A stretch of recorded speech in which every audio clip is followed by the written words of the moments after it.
Hello friends, AP TET prepare అవుతున్న వారు మరి సైకాలజీ అలాగే పెడగాలజీ సంబంధించినటువంటి వ్యక్తిత్వ వికాస దశలు గురించి ఈ వీడియోలో చాలా స్పష్టంగా ఒక్కొక్క దశ గురించి ఒక్కొక్క పిక్చర్లో మీకు చాలా క్షుణ్ణంగా ఇవ్వడం జరిగింది. నవజాత శిశువు దగ్గర నుంచి వృద్ధాప్య దశ వరకు కూడా అన్ని దశల గురించి చాలా క్షుణ్ణంగా ఈ వీడియోలో చూపించడం జరిగింది. అయితే ముఖ్యంగా ఈ వీడియోలో ప్రతి దశలో ఉండేటువంటి పిక్చర్స్, అలాగే ఆ దశలో ఆ కుర్రవాడు ఏం చేస్తున్నాడు, ఆ కుర్రవాడు యొక్క ప్రవర్తన ఎలా ఉంటుంది, అలాగే లక్షణాలు, అలాగే ఆ కుర్రవాడు ప్రవర్తించేటువంటి ప్రవర్తన ఏ విధంగా ఉంటుంది అనేటువంటి ప్రతిదీ కూడా ఈ వీడియోలో ఇవ్వడం జరిగింది. కాబట్టి స్కిప్ చేయకుండా చూడండి. మనకి ఎలిజబెత్ హెర్లాక్ చెప్పేటువంటి వ్యక్తిత్వ వికాస దశలు మొత్తం 10 దశలుగా గుర్తించడం జరిగింది. ఈ 10 దశల్లో కూడా మనోవిజ్ఞాన శాస్త్రవేత్తల్లో ఒక దశ గురించి మనోవిజ్ఞాన శాస్త్రవేత్తలు గురించి ఎలిజబెత్ హెర్లాక్ చెప్పిన దశకి ఇంకో విధంగా, అంటే శైశవ దశ 2 వారాల నుంచి 2 సంవత్సరాల వరకు చెప్పారు. అయితే వివిధ శాస్త్రవేత్తలు అయితే 3 సంవత్సరాల వరకు కూడా ఉంటుంది అని, ఈ యొక్క శైశవ దశకి ఈ విధంగా ఉంటుందని వారు వేరే విధంగా కూడా చెప్పడం జరిగింది. కానీ ఎలిజబెత్ హెర్లాక్ మాత్రం 2 వారాల నుంచి 2 సంవత్సరాల వరకు శైశవ దశ ఉంటుంది అని చెప్పడం జరిగింది. అయితే మిగతా దశలన్నీ కూడా ఎలిజబెత్ హెర్లాక్ చెప్పినట్టుగానే కొనసాగడం జరిగింది. అయితే ఇందులో ముఖ్యంగా పూర్వ బాల్య దశ, ఉత్తర బాల్య దశ, అలాగే యవ్వనార్భవ దశ, అలాగే పూర్వ కౌమార దశ, అలాగే ఉత్తర కౌమార దశ, వయోజన దశ, అలాగే మధ్య వయస్సు, వృద్ధాప్యం, ఈ యొక్క దశల్లో ఎలిజబెత్ హెర్లాక్ మనోవిజ్ఞాన శాస్త్రవేత్త చెప్పినటువంటి విషయాలు అన్నీ కూడా చాలా క్షుణ్ణంగా ఈ వీడియోలో పొందుపరచడం జరిగింది. ప్రతిదీ కూడా స్కిప్ చేయకుండా చూడండి. దీని తర్వాత మనకి ఒక్కొక్క దశకి సంబంధించినటువంటి ఒక్కొక్క చిత్రం వస్తుంది. కాబట్టి ఆ చిత్రంలో ఉండేటువంటి విషయాలు అన్నీ కూడా చాలా స్పష్టంగా ఉండడం జరుగుతుంది. ముఖ్యంగా నవజాత శిశువులో 2 వారాల వరకు కూడా ఈ దశ ఉంటుంది. కాబట్టి ఈ దశలో కనిపించినటువంటి ఉద్వేగాలు చూడండి. నవజాత శిశువులో మనకి కనిపించేటువంటి ఉద్వేగాలు ఏముంటాయి అనేటువంటి విషయాలు ఇందులో చెప్పడం జరుగుతుంది. ముఖ్యంగా ఇందులోని ఉద్వేగాలు ముఖ్యంగా భయం, అలాగే ఉత్తేజం, అలాగే ఇందులో రకరకాలైనటువంటి పిల్లవాడు దీనికి సంబంధించిన దశలు ఉంటాయి. ముఖ్యంగా ఉత్తేజం, అప్పుడే పుట్టినటువంటి పిల్లవాడు ఉత్తేజంగా చూస్తారు. కాబట్టి ఈ యొక్క ఉద్వేగాలు ఇందులో ఉండడం జరుగుతుంది. తర్వాత నవజాత శిశువులో ముఖ్యంగా ఏడుపు, కోపం, భయం అనేటువంటి విషయాలు ఇందులో చాలా ఎక్కువగా ఉంటాయి. ఈ దశలో నవజాత శిశువులో ఎక్కువగా ఏడుపు, కోపం, అలాగే ఉద్వేగం, ఉత్తేజం లాంటి లక్షణాలు ఈ యొక్క నవజాత శిశువులో కనిపిస్తుంటాయి. ఇది ముఖ్యంగా 2 వారాల వరకు, అప్పుడే పుట్టిన దగ్గర నుంచి 2 వారాల వరకు కూడా ఈ దశ అనేది కొనసాగుతూ ఉంటుంది. ఈ నవజాత శిశువులో ముఖ్యంగా చాలా జాగ్రత్తగా కనిపెట్టుకొని ఉండవలసినటువంటి దశ. కాబట్టి ఈ దశ ఈ విధంగా ఉంటుంది. అయితే తర్వాత శైశవ దశ ముఖ్యంగా మొట్టమొదటగా 2 వారాల నుంచి 2 సంవత్సరాల వరకు ఉండేటువంటి, ఇది కూడా శైశవ దశ కాదు, ఇది కూడా నవజాత శిశువే, నవజాత శిశు దశ. ఇది కూడా ఈ యొక్క చిత్రం చూసినట్లయితే ఉత్తేజం, అలాగే ఉద్వేగం, అలాగే ఈ దశలో నవజాత శిశువులో ముఖ్యంగా కనిపించినటువంటి లక్షణాలుగా మనం దీన్ని గుర్తించవచ్చు. ఈ యొక్క దశలో పిల్లవాళ్ళు భయానికి, అలాగే ఉద్వేగానికి, అలాగే ఏడుపుకి, కోపానికి అధికంగా ప్రవర్తిస్తుంటారు. కాబట్టి ఈ దశలో పిల్లవాళ్ళని చాలా జాగ్రత్తగా కనిపెట్టుకునేటువంటి అవసరం ఉంది. తర్వాత మనకి శైశవ దశ చూడండి. శైశవ దశ 2 వారాల నుంచి 2 సంవత్సరాల వరకు ఉంటుంది. ఈ దశలో పిల్లలు చాలా జాగ్రత్తగా కనిపెట్టుకోవాల్సిన అవసరం ఉంది. వారు ఎక్కువగా ఒంటరిగా ఉండడం, ఒంటరిగా తన ఆట వస్తువులతో తానే ఆడుకుంటూ ఉండడం అనేది ఈ దశలో మనం చూడవచ్చు. ఈ శైశవ దశ అనేది ముఖ్యంగా ఎలిజబెత్ హెర్లాక్ మనోవిజ్ఞాన శాస్త్రవేత్త చెప్పడం జరిగింది ఏంటంటే 2 వారాల నుంచి 2 సంవత్సరాల వరకు ఉంటుంది అని. ఈ యొక్క దశ గురించి మనోవిజ్ఞాన శాస్త్రవేత్త ఎలిజబెత్ హెర్లాక్ చాలా చక్కగా వర్ణించడం జరిగింది. అయితే ఈ దశలో ఇంకా చాలా లక్షణాలు ఉన్నాయి. ఆ లక్షణాలకి సంబంధించిన చిత్రాలు కూడా మనం చూడవచ్చు. చూడండి, వివిధ మనస్తత్వ శాస్త్రవేత్తలు శైశవ దశను 3 సంవత్సరాల వరకు కూడా ఉంటుంది అని చెప్పారు. మనం ఇందాక ముందు చెప్పినట్టు విధంగానే వివిధ శాస్త్రవేత్తలు ఎలిజబెత్ హెర్లాక్ అయితే 2 సంవత్సరాల వరకు ఉంటుంది అన్నారు. అయితే మేము చాలా శాస్త్రవేత్తలు కానీ 3 సంవత్సరాల వరకు ఈ దశ అనేది కొనసాగుతుంది అని చెప్పడం జరిగింది. అయితే ఈ దశలో ముఖ్యంగా ఏమి ఉంటాయి, అలాగే ఈ దశలో పిల్లవాడు ఎలా ప్రవర్తిస్తాడు, అలాగే పిల్లవాడు యొక్క జ్ఞానేంద్రియాలు కానీ, అలాగే పిల్లవాడి యొక్క కండరాలు కానీ ఈ విధంగా ఎలా అభివృద్ధి చెందుతాయి అనేటువంటి ప్రతిదీ కూడా ఈ శైశవ దశలో మనం చూడడానికి అవకాశం ఉంది. ముఖ్యంగా ఈ దశలో పిల్లలు ఏ విధంగా ఉంటారనేది చూసినట్లయితే చూడండి, ఒంటరిగా తన ఆట వస్తువులు ఆడుకోవటం. చూడండి, ఒంటరిగా తన ఆట వస్తువులతో ఆడుకోవటం అనేది ఈ యొక్క శైశవ దశలో పిల్లవాడు చేస్తూ ఉంటాడు. కాబట్టి ఈ దశలో కూడా మన పిల్లల్ని కనిపెట్టుకునే అవసరం చాలా ఎక్కువ ఉంది. ఒంటరిగా తన ఆట వస్తువులను ఆడుకుంటున్నప్పుడు పిల్లలు ఏ విధంగా ఆడుకుంటున్నారు, అలాగే పిల్లలు ఏ విధంగా ఎక్కడికి వెళ్ళిపోతున్నారు ఆడుకుంటూ అనే విషయాన్ని కూడా మనం గమనించడం అవసరం ఉంది. కాబట్టి ఎక్కువగా ఈ దశలో పిల్లలు శైశవ దశలో ముఖ్యంగా స్వార్థ లక్ష్యాన్ని కలిగి ఉండడం, అలాగే ఈ దశలో పిల్లలు ముఖ్యంగా వికాసం అధికంగా ఉండడం, వికాసం అభివృద్ధిగా చాలా యాక్టివ్గా ఉండడం అనేది మనం చూస్తూ ఉంటాం. అలాగే ఈ దశలో పిల్లలు వస్తువులు పట్టుకోవడానికి చేతి వేళ్ళను ఉపయోగించడం అనేది కూడా శైశవ దశలో వస్తుంది. చూడండి, ముఖ్యంగా ఒక బొమ్మలను కానీ, అలాగే ఏదైనా వస్తువును కానీ పట్టుకోవడానికి పిల్లలు ఎక్కువగా స్పందిస్తుంటారు. కాబట్టి మరి చేతి వేళ్ళను ఉపయోగించి ఆట వస్తువుల్ని పట్టుకోవడం కానీ, మరి ఏదైనా వస్తువును పట్టుకోవడానికి ఎక్కువగా ముందుకు వస్తుంటారు. కాబట్టి చాలా యాక్టివ్గా ముందుకు వచ్చి ఆడుకోవటం, మళ్ళీ దాన్ని విసిరివేయడం అనేది జరుగుతూ ఉండే దశ శైశవ దశ అని కూడా మనం చెప్పుకోవచ్చు. అయితే ఇక్కడ చెప్పడం ఏంటంటే శైశవ దశలో చేతి వేళ్ళతో చూడండి, వస్తువులను పట్టుకోవడానికి చేతి వేళ్ళను కూడా ఉపయోగిస్తుంటారు. కాబట్టి ఈ శైశవ దశలో జరుగుతుంది. తర్వాత ఏంటంటే తన వస్తువులను తాకనీయకుండా స్వార్థ లక్షణాన్ని చూపేటువంటి దశ శైశవ దశ. మరి పక్కన వాళ్ళు పిల్లలు వచ్చి ఆ బొమ్మను లాగనీయకుండా చూసుకోవడం, ఈ వస్తువు నాది, ఈ బొమ్మ నాది అనేటువంటి విషయాన్ని కుర్రవాడు మరి తీసుకున్న అతని దగ్గర నుంచి బొమ్మలు లాక్కోవడం కానీ, వస్తువులు లాక్కోవడం కానీ చేస్తుంటాడు. అంటే స్వార్థ లక్ష్యాన్ని కనబడే దశ ఏది అంటే మనం శైశవ దశ అని చెప్పడం జరిగింది. అయితే ఎలిజబెత్ హెర్లాక్ మనోవిజ్ఞాన శాస్త్రవేత్త ఈ యొక్క లక్షణాన్ని చాలా చక్కగా చెప్పడం జరిగింది. మనకి సైకాలజీ బిట్టు కూడా రావడం జరిగింది. స్వార్థ లక్షణాన్ని కనబరిచిన దశ ఏది అంటే మనం శైశవ దశ అని దీన్ని గుర్తించడానికి కూడా అవకాశం ఉంది. కాబట్టి ఈ దశలో ముఖ్యంగా పిల్లవాళ్ళు తమ యొక్క ఆట వస్తువుల్ని ఎవరికి ఇవ్వకుండా తానే ఆడుకుంటూ భద్రపరుచుకుంటూ చాలా జాగ్రత్తగా దాచుకోవడానికి కూడా అవకాశం ఉంటుంది ఈ శైశవ దశ. కాబట్టి ఇది కూడా మనం గుర్తించవలసిన అవసరం ఉంది. తర్వాత చూడండి, జీర్ణ వ్యవస్థ క్రమేపీ అభివృద్ధి చెంది మరి తల్లి పాలకు బదులు అభివృద్ధి చెంది తల్లి పాలకు బదులుగా ఆహారం స్వీకరించడానికి సిద్ధమైనటువంటి దశ కూడా శైశవ దశ అని మనం చెప్పుకోవచ్చు. చూడండి, ఈ యొక్క జీర్ణ వ్యవస్థ ఎప్పుడైతే కుర్రవాడిది బాగా అభివృద్ధి చెందుతుందో, తర్వాత ఈ యొక్క అభివృద్ధి చెందిన తర్వాత మరి కుర్రవాడు తల్లి పాలకు బదులుగా ఆహారాన్ని తీసుకోవడానికి ప్రయత్నించిన దశ ఏది అంటే మనం శైశవ దశ అని కూడా చెప్పవచ్చు. కాబట్టి జీర్ణ వ్యవస్థ కూడా క్రమేపీ అభివృద్ధి చెందేటువంటి దశ కూడా శైశవ దశ అవుతుంది. అయితే ఎలిజబెత్ హెర్లాక్ మనోవిజ్ఞాన శాస్త్రవేత్త ఇందులో ఈ పాయింట్ కూడా చెప్పడం జరిగింది. ఇది కూడా మనం గుర్తుంచుకోవాల్సిన అవసరం ఉంది. ఇది కూడా ఇంపార్టెంట్. మరి ఇటువంటి అనేక పాయింట్స్ కూడా మనకి శైశవ దశలో కనబడుతుంది. కాబట్టి శైశవ దశ చాలా ఇంపార్టెంట్గా ముఖ్యమైన దశ శైశవ దశ.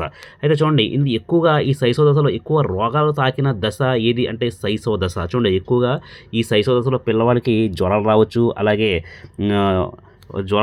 అవి వేరే రోగాలు తాకినటువంటి దశ కూడా శైశవ దశ. మనకి ఎలిజబెత్ హెర్లాక్ మనోవిజ్ఞాన శాస్త్రవేత్త చెప్పిన విధంగా రోగాలు తాకిడి ఎక్కువగా ఉండే దశ ఏది అంటే మనం శైశవ దశ అని కూడా చెప్పవచ్చు. ఎందుకంటే ఈ దశలో పిల్లలు ఎక్కువగా రోగానికి తాకిడి అయ్యేటువంటి లక్షణాలు కూడా ఎక్కువ కనబడుతూ ఉంటాయి.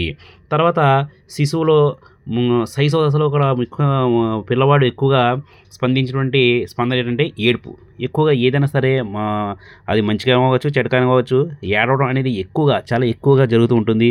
ఈ ఏడుపు అనేది శైశవ దశలో మొదటగా కనిపించినటువంటి స్పందన ఏదంటే అది ఏడుపు అని మనం చెప్పవచ్చు. అంటే కుర్రవాడికి ఒక కారణం ఉండాలి అనే రూల్ లేదు ఇక్కడ. కారణం ఉన్నా ఏడుస్తాడు, కారణం లేకపోయినా ఏడుస్తాడు. ఈ విధంగా ఏడుస్తుంటారు. కాబట్టి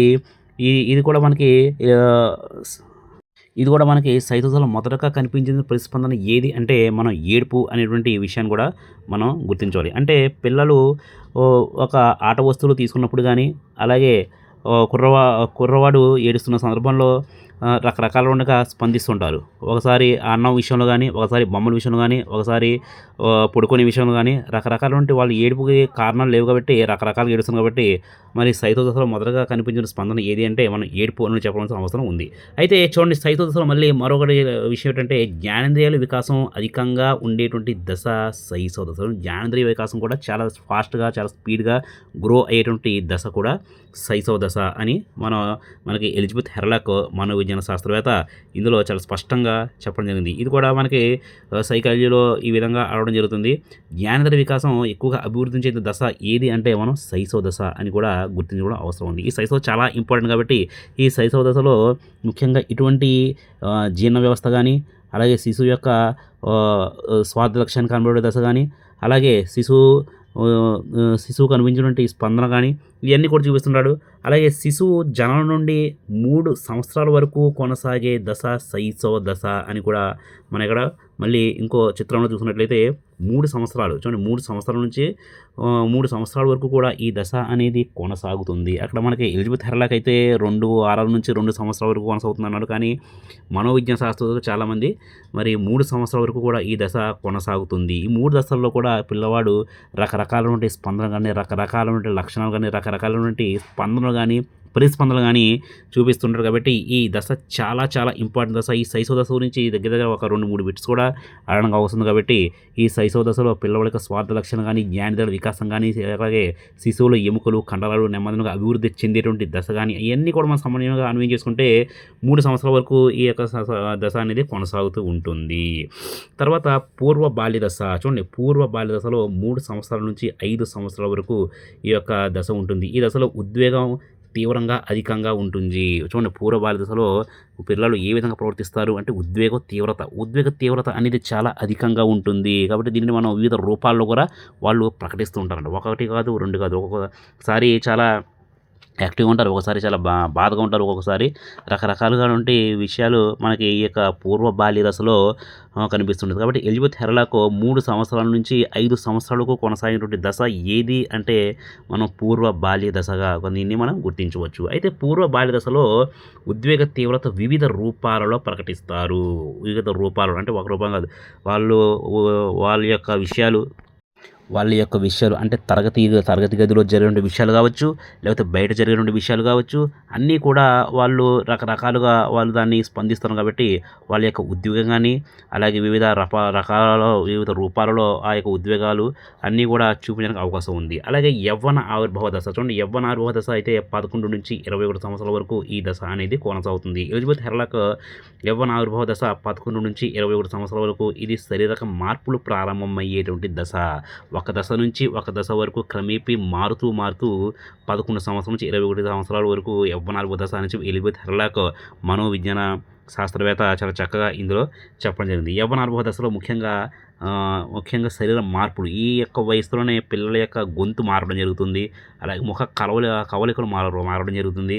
అలాగే ముఖ్యంగా యవ్వనార్భ దశలో శారీరకంగా, లైంగికంగా పరిపక్వత అనేది చెందడానికి అవకాశం ఉంటుంది. యవ్వనార్భ దశలో పిల్లల యొక్క శరీర మార్పుల్లో రకరకాలుగా మారడం, గొంతు అనేది బొంగురుగా రావడం, అలాగే వాళ్ళ శరీరం లైంగికంగా పరిపక్వత చెందడం అనేటువంటి రకరకాలైనటువంటి మార్పులు ఏదైనా చోటు చేసుకున్న దశ ఏది అంటే అది యవ్వనార్భ దశ. ఈ దశ అనేది 11 సంవత్సరాల నుంచి 21 సంవత్సరాల వరకు కొనసాగుతుంది అని ఎలిజబెత్ హెర్లాక్ మనోవిజ్ఞాన శాస్త్రవేత్తలు చక్కగా మనకి చెప్పడం జరిగింది. తర్వాత పూర్వ కోమర దశ 13 నుంచి 17 సంవత్సరాల వరకు ఇది కొనసాగుతూ ఉంటుంది. అయితే దీనిని మనం ఏమంటామంటే టీనేజ్. చూడండి టీన్ ఏజ్లో పిల్లల యొక్క ప్రవర్తన అనేది ఒక్కొక్క విధంగా ఉంటుంది. భిన్న లైంగిక వర్గ వ్యక్తుల గురించి ఆలోచించడం, అలాగే ఇది ఒత్తిడి వయస్సు అంటే ఒత్తిడి ప్రయాస జగడాలతో కూడినటువంటి దశగా కూడా దీనిని మనం చెప్పవచ్చు. కాబట్టి ఎలిజబెత్ హెర్లాక్ మనోవిజ్ఞాన శాస్త్రవేత్త పూర్వ కోమర దశ గురించి రకరకాలుగా చెప్పడం జరిగింది.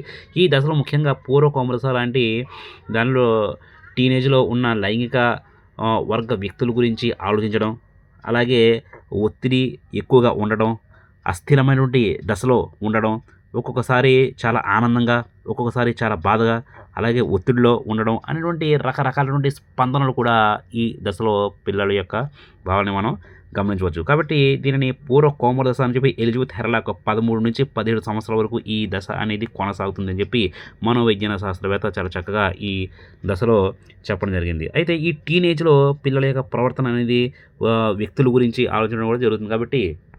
కాబట్టి పూర్వ కోమల దశ అంటే ఇది అలాగే ఒత్తిడి వయస్సు అని అస్థిరమైనటువంటి దశ అని కూడా దీనికంటారు. అంటే చూడండి స్థిరమైనటువంటి నుంచి అస్థిరమైనటువంటి దశగా, ప్రయాస దశగా కూడా దీన్ని మనం గుర్తించవచ్చు. కాబట్టి ఎలిజబెత్ హెర్లాక్ చెప్పినటువంటి విషయం మనకి ఇక్కడ పూర్వ కోమల దశలో 13-17 సంవత్సరాల వరకు ఇది దశ కొనసాగుతుంది అని చెప్పడం జరిగింది. ఈ దశలో కూడా మనకి అనేకమైనటువంటి విషయాలు ఇందులో కూడా చెప్పడం జరిగింది. అయితే తర్వాత ఉత్తర కౌమార దశ అంటే 17-18 సంవత్సరాల నుంచి 17-18 సంవత్సరాల నుంచి మళ్ళీ 21 సంవత్సరాల వరకు ఉంటుంది. అస్థిరమైన దశ నుంచి స్థిరత్వానికి వస్తారు. చూడండి ఇక్కడ ఉత్తర కౌమార దశలో పిల్లలు ఏ విధంగా ప్రవర్తన ఉంటుంది అనే విషయాన్ని చాలా చక్కగా ఇక్కడ అస్థిరమైన దాన్ని స్థిరత్వానికి రావడం, అలాగే ఈ పిల్లలు 17-18-21 సంవత్సరాల వరకు ఈ యొక్క దశ కొనసాగుతుంది అని చెప్పి మరి మనకి ఎలిజబెత్ హెర్లాక్ మనోవిజ్ఞాన శాస్త్రవేత్త చాలా చక్కగా ఇందులో వర్ణించడం జరిగింది. ఈ యొక్క దశలో ముఖ్యంగా పిల్లల ప్రవర్తన అనేది స్థిరంగా ఉండడం, అలాగే అస్థిరమైనటువంటి విషయాలకు లోనవ్వడం అనేది కూడా జరుగుతూ ఉంటుంది. తర్వాత వయోజన దశ అంటే 21-40 సంవత్సరాల వరకు ఈ దశ అనేది కొనసాగడం అనేది జరుగుతుంది. చూడండి సామర్థ్యాలు పరిపక్వత, చూడండి ఈ వయోజన దశలో ముఖ్యంగా సామర్థ్యాలు పరిపక్వత అనేది పొందుతాయి. అంటే శారీరక మానసిక వికాసం నిలిచిపోతుంది. చూడండి ఈ యొక్క 21 సంవత్సరాల నుంచి 40 సంవత్సరాల వరకు ముఖ్యంగా పిల్లలు మానసికంగా కానీ శారీరకంగా వికాసం కానీ నిలిచిపోవడం అనేది ఆగిపోవడం అనేది జరుగుతుంది. వృద్ధి అనేది జరగడం ఆగిపోతుంది. దాన్ని మనం వయోజన దశ, ఎలిజబెత్ హెర్లాక్ మనోవైజ్ఞాన శాస్త్రవేత్త ఈ విధంగా మనకి వయోజన దశ 21-40 సంవత్సరాల వరకు కొనసాగినటువంటి దశ ఏది అంటే వయోజన దశగా మనం దీన్ని చెప్పవచ్చు. అలాగే మధ్య వయస్సు, చూడండి మధ్య వయస్సు అంటే 40-60 సంవత్సరాల వరకు కొనసాగేటువంటి దశ ఏది అంటే అది మధ్య వయస్సుగా చెప్పవచ్చు. ఈ దశలో పెద్దవాళ్ళ యొక్క వారి యొక్క ప్రవర్తన ఎలా ఉంటుంది అంటే సర్దుబాటు దశ, ముఖ్యంగా సర్దుబాటు అనేది పునఃఉత్పాదక దశ తగ్గిపోతుంది. దీనిని సర్దుబాటు దశ అని కూడా చెప్పవచ్చు. అయితే ఈ దశ పుట్టుపూర్వతరక దశ కూడా తగ్గిపోతుంది. అయితే ఈ యొక్క దశలో రకరకాలు ఉంటుంది. కాబట్టి మరి వృద్ధాప్య దశ తర్వాత చివరిది దశ ఏంటంటే వృద్ధాప్య దశ అంటే నిష్క్రమణ వయస్సు. కొంతమంది వృద్ధుల్లో మెదడు పనిచేయడం కూడా ఆగిపోతుంది. దీని సినాలిటీ దశ అని కూడా అంటారు. అయితే ఈ వృద్ధాప్య దశ అనేది నిష్క్రమణ వయస్సు అంటారు. కాబట్టి ఈ వృద్ధాప్య దశలో ఎక్కువగా ఏం చేయాలి, ఏం చేయకూడదు అనేటువంటి విషయాలకి పెద్ద ఎక్కువగా స్పందన అనేది ఉండదు. ఎక్కువగా కూడా విరమణ చేద్దాంలే, చూద్దాంలే అనేటువంటి ఒక విధమైనటువంటి ప్రతిదాన్ని కూడా విరమణ ఇచ్చుకుంటూ వెళ్తూ ఉంటారు. కాబట్టి దీన్ని వృద్ధాప్య దశ అంటారు. కాబట్టి మనకి ఎలిజబెత్ హెర్లాక్ మనోవిజ్ఞాన శాస్త్రవేత్త మనకు వృద్ధాప్యం ఓల్డ్ ఏజ్ గురించి కూడా చెప్పడం. ఇది 60 సంవత్సరాల పైన ఉండే ఏజ్ అంతా కూడా ఇది వృద్ధాప్య దశ అంటారు. అయితే మరి ఈ ఛానల్లో మీకు నచ్చితే మరి లైక్ చేయండి, సబ్స్క్రైబ్ చేయండి. ప్రతిదీ కూడా ఈ యొక్క వీడియో నుంచి మీరు అనేక విషయాలు నేర్చుకొని ఉంటారు. కాబట్టి